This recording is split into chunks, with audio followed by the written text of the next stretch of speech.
Can you share now, right after 16 companies, as you shared, what is it that drives you to invest? What is the vision that you have as you invest and give it back to the community?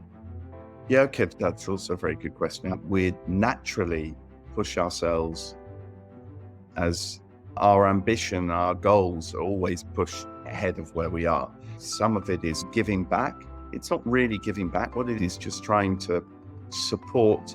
I think I still am an entrepreneur, but when I was 100% entrepreneur, what gave me most satisfaction was the Christmas dinner, and you'd look around all the people and you know their partners, you know their children, and you think, Jesus, I've created something from nothing that's supporting all of these people and all of their families. And that was something that gave me real satisfaction.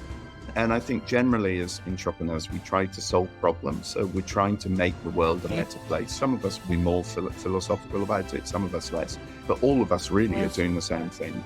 And obviously, if you invest in other projects, there are 87 projects out there that to a greater or lesser extent, I've helped support. You go back to the employment level, an average of 10 people minimum, that's 1,000 jobs that you've helped create.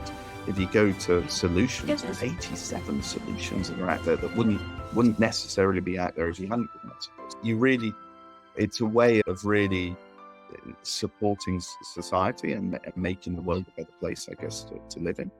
Now, at the same time, as a secondary byproduct of that, well, in theory, you make money. Because if you don't make, it's not because that's the end game. It's because if you don't make money, then you're not creating something sustainable. So going back to failure, then it certainly hasn't been a success because it hasn't been able to be sustainable as a business. But it's a byproduct, really. The sort of the central product is solving problems. Yeah, thank you, Tom, for sharing that. I think that's so meaningful, the impact on the lives of others. And this is also related to what we were talking about earlier, dealing with failure or rejection, because many times it gets difficult when we make it about ourselves. And one very actionable way to actually deal with that is to make it about other people and say, what is my role here? What am I contributing? And that obviously will give you a better perspective and leave you motivated, not because of willpower, but because there are people depending on you.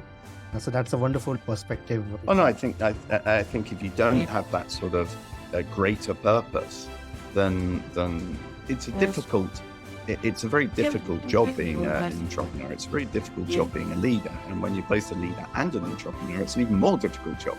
If you don't have that sort of sense of greater purpose, it's difficult to keep going. I remember reading an article once about billionaires' children, and one billionaire most of the billionaires don't leave very much for their children.